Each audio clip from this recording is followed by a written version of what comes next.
While you're listening to our 2.3 Kiss FM, Kigali's #1 hit music station, it is another Monday evening. When it gets to the drive, we host all this big names. Haba mu Rwanda no hanze yarwo. Now, uyu mugoroba ndi kumwe na Ewa. Wagwan. Things are good, brother. You good? I'm good. I'm doing good. Happy, should I say Merry Christmas? Should I say Happy New Year already? I know. Actually, so it's a Happy New Year. 2025. Yeah. Hakura byibuka ko umwaka urangira twari turi kumwe. Yego wari. Umwaka waragiye turi kubwe 31st. This here. Yeah. None tugiye gusoza. I know, right? Life when everything goes this way, we thank God. For real. How was 2025? Tuyasigaye iminsi 16. Yeah. Uyu ntabwo wari umwaka wakoroheye wowe personally. Yeah. Navuga ngo habayemo ibintu sinabura kuvuga ko habayemo ibintu byiza. Twashimye Imana inshuro nyinshi cyane ariko hari aho byageze like ibyo bintu byose byiza byabaye nyine nk'ikintu kirabikubita. Kuri nge n'umwaka navuga ngo mubi pe simbeshye. Umwaka utari woroshye na gato gusa nanone n'umwaka w'amasomo menshi kuko at the end of the day nasanze warabaye umwaka nizemo cyane akuzemo cyane kurusha indi myaka. N'umwaka wagusize ubaye umuntu w'umugabo. For real. Utaranashaka. Yego. Ubwo uzashaka ryarira ubusura cyashaka mba nibaza niba ndashaka iki birakomeye ariko mberuka ufite sheri ariko ko sengeye nigeze ndamurangaze ngo mfite sheri oya nine ntago wamutangaje ariko wone niwe uzagutangaza ahubwo icyo gusa nimbikora shanza bikora bikoze kabisa oya mba numva hari ibintu ndi kumva biri kuningetse wabikoze ariko nkavuga ni wait there's still time. Yuza kuba mama yari umwisiramu. Yeah, yari umwisiramu. Ariko wowe ntago wari muri. Actually ngiye was a Catholic person. Okay. Ukuvuga ngo yuza uramutse ubaye umwisiramu bashaka umugore urenze umwe. Ngewe. Cyangwa nubwo utari umwisiramu wana bashaka. Ubukomba mbyumva rero. Okay, kuri ngewe mba numva since ari amahame ya Islam nta kintu bintwaye kuri ngewe kuri bo ariko when it comes to me bumva umugore umwe nta kibazo mba numva nyine hari ukuntu ntabasha kubakunda the same way ari babiri so I prefer having one urwo rukundo rwose nkari umuha kabisa Chris Eazy ngize ukuri you have an ex and you've had an ex-girlfriend ukagira na current cyangwa se n'aba ex babiri wenda n'urugero uko wakunze uwa mbere urukundo mukunze rungana n'urwo wakunze uwa kabiri oya ntago bingana uwo wakunze ubwinshi n'uruwe aba ruhari none ahangaha uhari none ariko sha I swear okay ntago ndi kuvanga arahari ahubwo ngiye mba numva yuko witayemo bro oya mba numva like kuri ngewe actually na situation zambayeho iyo mvuye mu kintu nkaki ahubwo hari akantu wenda nareka kuvugaho ninjiranamo like attention n'ubwoba bwinshi ariko iyo nirekuye iyo mfatishije nirekura pe fully nukuvuga ngo nibo bagufatisha sibo bafatisha shako kare ariko bana Chris man wagize utya tuziko hari indirimbo yahitinze sana uyu mwaka ya run up twamenye ko tsunami warurimo hariko uvamo ubu uri kumwe na Danny Nanone why did you get out of the other one ariko ukaba uri kumwe na Danny Nanone uyu munsi actually nta hantu bihuriye ariko nkuko mubiza abanyamuziki barakorana yego ndimbo tsunami nko nabivuze ubushize nari ndimo ariko management nizabashije kumvikana actually it was my favorite song narayumva ngumva ko we've made a good song ariko bipfa numvise mbaye guilty somehow ariko after that seeing the song going global imeze neza I was like at least ikintu nyine umuntu yakoze yarari amajoro it's going out good ndetse n'umuvandimwe bimugira akamaro so numva ko nta kibi cyabayemo ahubwo Imana yabiblessinze bikabyara umusaruro ntago vumva ko ari cyo wahobye se basi actually umuhanzi buriya management ivuga ngo bari kuvuga ati Chris nakugaragara ino ndirimbo babimbwiye ndi kumwe na run up twarababaye cyane urumva uba wumva ubuze nk'akazi niko nabivuga kuko ibyishimo by'umuhanzi no gusohora indirimbo no like his acting so of course twarababaye twembi narababaye nawe ntiyabyakira neza kurumva nawe yari yishyize mu mutwe ko tugomba kwikorana ariko at the end of the day Imana iravuga iti it's a blessing of course. It was a blessing. Amazing. Experience gukorana na Danny Nanone. Very amazing. Bani shiye ko mbivuza hati. Byarangoye pe. Byarangoye. Gusa ni ibintu nenjoyinze cyane. Ni ibintu nenjoyinze cyane. Byarangoye gute? Danny rero ukuntu ameze. Hari ukuntu nari nabuze n'ukuntu mbimubwira. Hari ukuntu mu bintu muri gukora. Abitindamo. Mbaza ngo abitindamo kubera iki? Numvaga ngiye nta muntu ushaka gushaka ibintu biri perfect cyane. Naramubonye ndavuga nisha nta kintu nkora pe. Nyine nk'akantu gatoya mushaka kwandika nk'inyuguti i urugero. Mukayitinda akavuga ati si i nta kuntu twahindura. Kandi abona ni i nagiri buhinduke nyine. Akakumva ko there may be a change maybe bari bushyireho. But I loved it. Nanabyibiyemo ibintu byinshi cyane. Bamwe bahanzi batinda ku bintu bari so much of perfectionist. Harimo the Ben, harimo Medi. Already umaze gukorana na the Ben. Yego. Wakoranye n'undi uri perfectionist Danny Nanone. Hagati ya bombi. Still Danny Nanone aracago. Bro, Danny ni wa mbere nawe ndavuga ni ndamanitse. Hey, I swear. Danny Nanone ikaza kuri Kiss FM yose. Thanks mama. Umeze neza se? Namahoro cyane kandi. Ariko mukamutiyaje kari kabaye mutiyaje. Byatari kari kabaye kare. Ngira ukuntu ugoranye. Ntabwo njya nyurwa kabisa. Biragorana kunyurwa cyane kubera ko buri gihe mba numva hari ikintu kibura mu bintu cyane. Umva hari cyo wakongeramo. Cyo nakongeramo kuko hari igihe kinini kigeze kubaho nanjye bakajya bampa ibintu singira ikintu kiraho. Ubanza rero ariyo mpamvu nanjye mvuga nti none ubu narabimenya hari reka nishobora ko mbishyizemo ko mbitekereza. Kuko hari igihe ushobora kuvuga uti numva hari kibura ugasanga ahubwo wangije ibyiza wari ufite. Nanone hari ukuntu ushobora gushushanya intama cyane igahinduka ihene. ariko nanone ushyira mu gaciro cyane none iri kumwe n'abandi bantu ugerageza nabo kubumva mukumvikana ariko nyine still wumva nyine hari ikintu wifuza ko kiba ko byagenda kose. Hari umujya washushanyije inka hayitindaho birangira abaha imbogo. 102.3 Kiss FM. Ndacyari kumwe na Chris Eazy hamwe na Danny Nanone. This evening bafite fresh new song. Indirimbo yarabagwa yamaze igihe kigana gite muri studio. Twakoze sessions. Twakoze ama session nkanira 8 na 3. Ariko muri ayo sessions byabereyemo byari ibindi bintu. Ibintu ubanza ibyabaye ari movie. I know. Yakozwe na Element. Ni Element ikoze audio. Then video ni Pfizer Pro.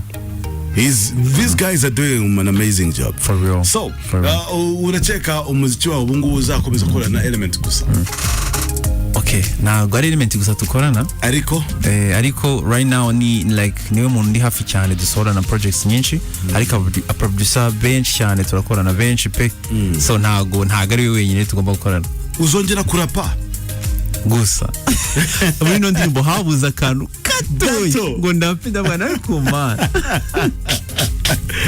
Danny kuki wahisemo gukorana na Chris Eazy nimba atari ibanga? Eazy twese twifuzaga gukorana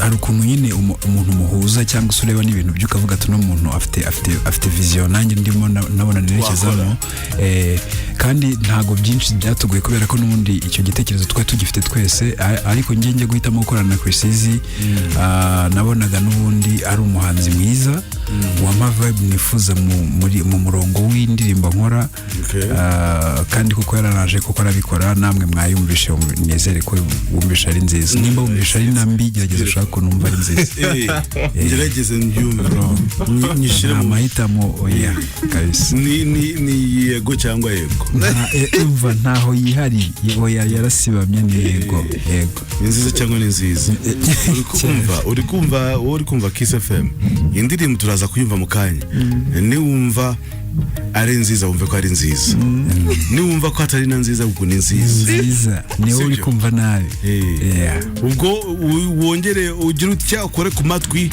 ngo amatwi wakinwe umva neza amazing. Umwaka wa 2025 wowe mu magambo make wavuga ko ari umwaka wagenze ute? Ni black and white. Black and white. Yeah. Clear.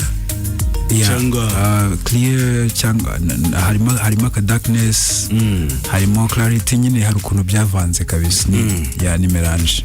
Kuba umustar umaze imyaka myinshi, then nanone you one of the guys that have been in the industry for long. Yeah, sure. Ikintu uvuga uti I wish I wasn't a star. Wigeze uzitekereza icyo kintu? Uti kuki nabaye umustar uzwi? Hari umunsi n'umwe wigeze uvuga uti kuki nabaye umustar? Hari igihe ni ibintu bitatandukanye n'ubuzima busanzwe. Ni nk'ahantu nyine ugira nko kwiteretera, wagerayo ukavuga se bankunze nka Danny, se bakunze Danny Nanone, bikakuvanga ku buryo yagiye nayize kuvuga ati byihorere bro, reka umubwize ukuri. Je nabwiye umukobwa akajambo keza, interuro nziza, ndavuga ni none wiramukora ahantu atarabaza ngo Stine inende yawe nshasha. I know, you know. Masa kumubwira amagambo meza muzamira igisasu ku bwawe bro. Ati sheri inende yawe nsha. Austin wandikira kuri date. Bro, jewe kamubwira. Nese ibyo nuko wabiririmbye kandi ukaba warabwiye umukobwa urumva atarakuvuga. Oya, ayo magambo kamubwiza ukuri. Wese kamubwiza ukuri. Hari umusirikare yahamagaye Tom aramubwira ati Tom, urabona za ndirimbo za Meddy zanyu kwa Karamata nazikoresheje biranga. Nkoresha indirimbo za Tom Close ngumbwira yego biranga. Akoresha indirimbo za The Ben amahirwe y'inyuma ziranga. Ngo amaze kubwira Kaporali ati nzamira igisasu ku bwawe. Nawe ati jede bamaze kubyara batatu. Wow, ndacyari kumwe na Danny Nanone na Chris is live on radio. Uyu mugoroba turimo turaganira bafite indirimbo nshya by the way. Kuki mwahise sample? Ni sample. Sample. Guys, be clear to the person. Clear to the people. Actually, sample. I know somehow yaje as a freestyle thing. Ariko searching muri friend dusanga ari ijambo rijya guhura na toasting thing, whatever. No, the melody is twakoze. Zanga ari sample, dampe, twumva mpe. Igomba kujyamo. Abahanzi rero buriya igishinwa mwakoze. Cyahuraga na mpe ya nyuma. Tubura irindi jambo dushyamo ngo mpe biranga pe. They were like, you know, tatubyara irindi jambo, let's make it sample. True. Twanapanze kubeshya twazabeshya abantu ko twari twabitangiye tuvuga ngo mpesa none. None yesa kubwira. Aya mise nkutamo.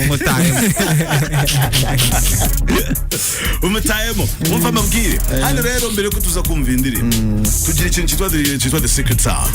Arangize ngo ni ibiryo. Ibiryo birimo muri yankos. Ahubwo ngiye waze. Tuva hano turajya hanko. Ibintu mvuze ngo ngiye waza niyo nshaka kuzakubita rimwe nkisha nkahamagara nkayipeza ukayikora. Ari urubuto n'abana ku bukene mfite ubudamu. Christophe yigeze kumbwira ngo arayikora. Agenda ari wenyine arayikora koko. Ahamagaye kuri radio yayivuze amasegonda 5. Acha 30 se? Ni 40. Nawe bagenda bamaze kuba benshi. Ari n'abarezi bagendaga birecordinga. Hano hari miliyoni 2 n'ibihumbi 188. Icyo usabwa ni iki? No kumbwira rino jwi. Iryo jwi wumvishe muri hoteli. Uba wumva ari iki? Eazy.